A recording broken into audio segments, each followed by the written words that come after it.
Beatrice Harrington had always been a woman of quiet chapters, her life unfolding like the pages of a well-worn book, predictable, structured, and filled with the scent of aged paper.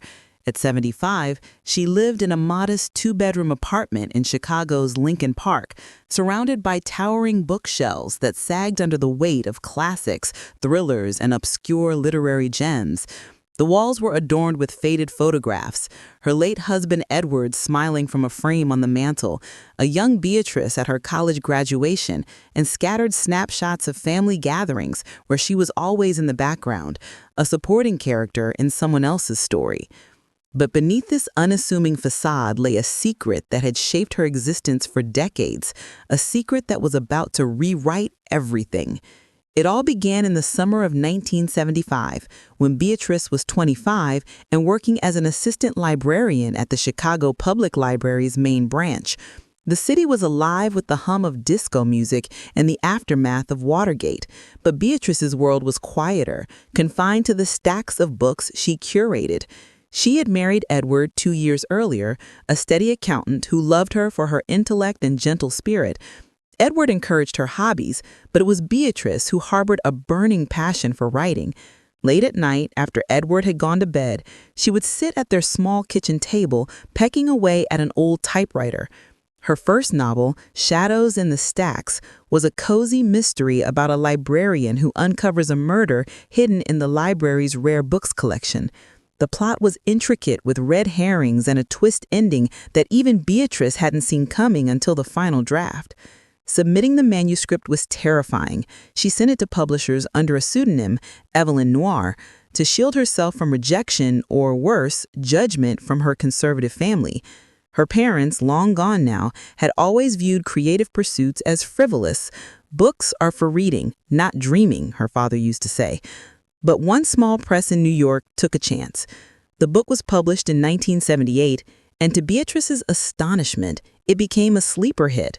Reviews in mystery magazines praised its clever plotting and atmospheric tension, comparing it to Agatha Christie with an American twist. Royalties started as a trickle, $2,000 for the first print run, but grew as word of mouth spread. By 1980, Shadows had sold 50,000 copies, and Beatrice was contracted for a sequel. She kept her identity hidden, even from Edward at first. When she confessed over dinner one evening, his eyes lit up. "My wife, the famous author? That's incredible, Bea." He helped her manage the finances, investing the earnings in blue-chip stocks and municipal bonds. They lived frugally, saving for a rainy day that never came. Beatrice continued her day job, finding inspiration in the patrons who borrowed her books without knowing the author was shelving them.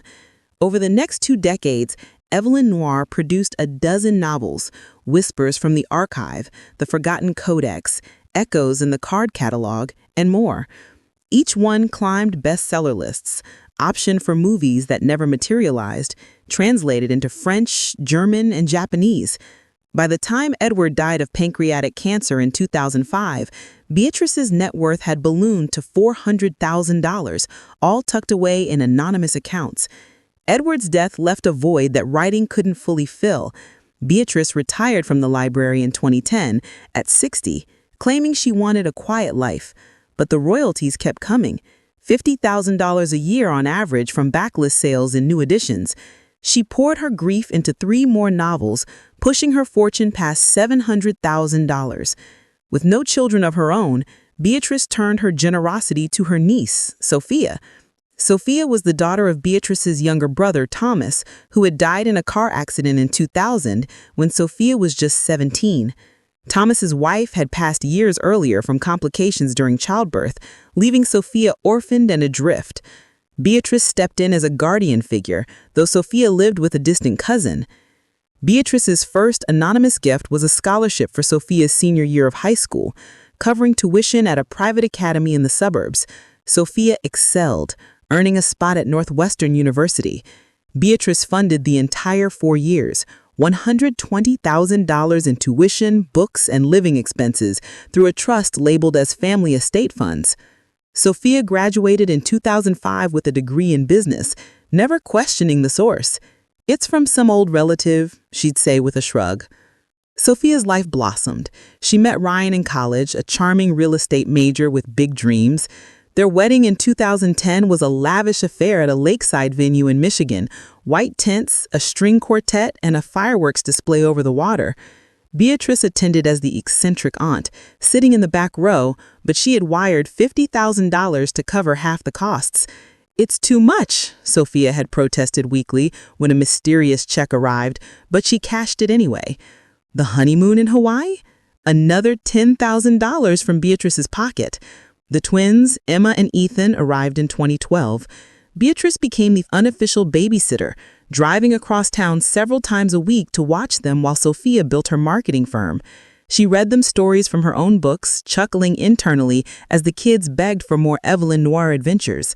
When Sophia and Ryan bought their first house in Naperville, a sprawling 4-bedroom with a pool, Beatrice provided the $30,000 down payment. Car repairs, vacation fund, private preschool for the twins, and later for their younger siblings, Lily and Jack. It all added up. Over 15 years, Beatrice had given more than $250,000, all while living on her pension and the bare minimum from her investments. Her family saw her as a sweet, if outdated old lady who pinched pennies and collected books like cats collect fur balls. But gratitude faded with time. As Sophia's firm grew successful, the thank yous became perfunctory. Ryan, always the joker, started with subtle digs. "Aunt B, you should get a smartphone. Join the 21st century." At dinner dinners, Sophia would roll her eyes when Beatrice suggested a classic novel. "Oh, Aunt B, no one reads paper books anymore. It's all e-books and podcasts." The grandkids adored her, but even they picked up on the vibe. "Grandma B is old school," Emma once said, mimicking her mother's tone. The cracks widened in 2024. At Christmas, Beatrice splurged on signed first editions of her own books as gifts, anonymously, of course. They were tossed aside for the latest gadgets. "Thanks, Aunt B, but the kids prefer graphic novels," Sophia said. Then came Lily's birthday party in March 2025, where Beatrice arrived early to help decorate. Ryan opened the door with a sigh. "B, the party's at 2. Why so early?" Behind him, Claire was blowing up balloons. Beatrice mumbled an apology and waited in her car, feeling like an intruder. But the final humiliation came on October 23, 2025, at the Family Book Club. Sophia had started it as a fun way to connect, inviting her friends, Ryan's sister Claire, a book blogger with 10,000 TikTok followers, and a few neighbors. The book was Neon Lies, a trendy cyber thriller about hackers and corporate espionage. Beatrice had read it in one sitting, finding it flashy but shallow. No real character depth, just plot twists for shock value. The evening started pleasantly enough. Sophia's house was warm, the living room aglow with string lights and scented candles. Charcuterie boards overflowed with cheeses and fruits, and wine flowed freely. Beatrice sipped herbal tea, listening as the group settled in.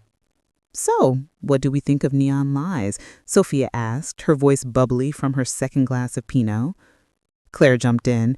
"Loved it. The AI plot was so timely. It's like Evelyn Noir, but updated. No dusty libraries, just high-tech drama." Beatrice's heart skipped. Evelyn Noir was mentioned often in mystery circles, but hearing it here felt surreal. Ryan laughed, slapping his knee. "Yeah, Aunt B, noir's your speed, right? All those old-school whodunits where the killer is the butler or something. No computers, no thrills, just tea and crumpets." The group chuckled. Beatrice smiled thinly. "Actually, noir's books have psychological layers that—" Sophia cut her off with a wave. "Come on, Aunt B. Your tastes are so ancient. Remember when you picked The Murder of Roger Ackroyd last month? We all zoned out. It's like recommending black and white movies in the era of streaming." Claire pulled out her phone, scrolling through TikTok. "No offense, B, but classic mysteries are like rotary phones. Cute relics, but obsolete. We need fresh, edgy stuff." More laughter rippled through the room. One of Sophia's friends, a young marketer named Jess, added, "Totally. B's the family fossil, always digging up old bones." Beatrice felt heat rise to her cheeks. She stared at her tea, the steam blurring her vision. The conversation shifted to TV adaptations and podcasts, excluding her entirely. When she tried to interject about character development, Ryan shushed her with a grin. Let the young folks talk, Bea. By 9 p.m., Beatrice excused herself, claiming fatigue. Sophia hugged her loosely at the door. Thanks for coming, Aunt Bea. Drive safe. Those Chicago roads are tricky for, well, you know. Ryan winked. Yeah, and maybe next time, bring a book from this century. Beatrice drove home in silence, the city's neon lights mocking her. Tears came as she parked, hot and unrelenting. In her apartment, she collapsed into her armchair, the one Edward had loved. How had it come to this? She, the best-selling author, reduced to a joke? That night, she opened the locked box under her bed. Royalty statements from her agent, fan letters addressed to Evelyn Noir, bank records showing transfers to Sophia's accounts. She calculated. $250,000 given, her fortune now $700,000 strong from wise investments and ongoing sales. They thought her poor, dependent on Social Security. They were wrong. The sadness hardened into resolve. Beatrice booted up her old laptop and began typing, not a mystery, but her memoir, Pages of Betrayal. She described the typewriter nights, the first acceptance letter. Chapter 3, Silent Generosity, details of funding Sophia's life, the tuition, wedding, house, without credit. As she wrote, she called her financial advisor, Margaret. "Bea, it's late. Everything okay?" Margaret asked. "I need to freeze the trust for Sophia, redirect royalties to my personal account." Margaret whistled. "That's drastic. Why?" "I've been invisible too long. It's time they see me." Next, her agent, Leela. "I want to reveal myself as Evelyn Noir, and I have a memoir ready for submission." Leela squealed. "Bea, this is blockbuster material. Unknown author unmasked. Publishers will fight for it." Over the next month, Beatrice polished the manuscript. It was 80,000 words of raw truth. Her love for Edward, the joy of creation, the pain of family indifference. Names changed. Sophia became Sarah, but the emotions were unfiltered. Meanwhile, Sophia noticed the missing check. "Aunt Bea, the family fund glitched. Can you fix it?" Beatrice invited her over. Sophia arrived with the twins, looking harried. "What's going on? We need that money for the kids' orthodontist." Beatrice laid out the evidence. Book covers, statements, the pseudonym reveal. Sophia's mouth gaped. "You're Evelyn Noir, the mystery queen? And the money? All from you?" "Yes, I gave out of love. But at the book club, you called me a fossil. It broke something in me." Sophia tearfully protested. "It was joking. We appreciate you." "Appreciate my money, you mean? I've changed my will. Royalties go to literacy charities. I'm moving to New England." Ryan stormed over later. "This is betrayal, Bea. After all we've done?" "What have you done for me?" Beatrice asked calmly. "When Edward died, you sent a card. When I had flu last winter, no one checked on me." They left angry, but Beatrice felt light. The memoir sold for a $200,000 advance. Released in April 2026, it hit number 3 on the bestseller list. Interviews followed. "Evelyn Noir is Beatrice Harrington," headlines blared. Fans mobbed signings, critics raved about the real-life thriller. Beatrice donated $100,000 to Chicago libraries, funding programs for young writers. She packed her books and moved to Willowbrook Retreat in the Berkshires, a quaint farmhouse with studios and trails. Her cottage overlooked mountains, inspiring a new novel. The grandkids reached out. Mia, 14, visited, bonding over writing. "I'm sorry, Grandma. Your books are amazing." Sophia apologized months later, but Beatrice kept distance. Prove it with actions, not words. At Willowbrook, Beatrice taught workshops, made friends, even flirted with a fellow retiree poet. Her new book, Unbound Pages, dedicated to rewritten lives, became another hit. Sitting on her porch one evening, watching the sunset, Beatrice smiled. She had turned humiliation into triumph. Her story was finally the main one, and it had a happy ending.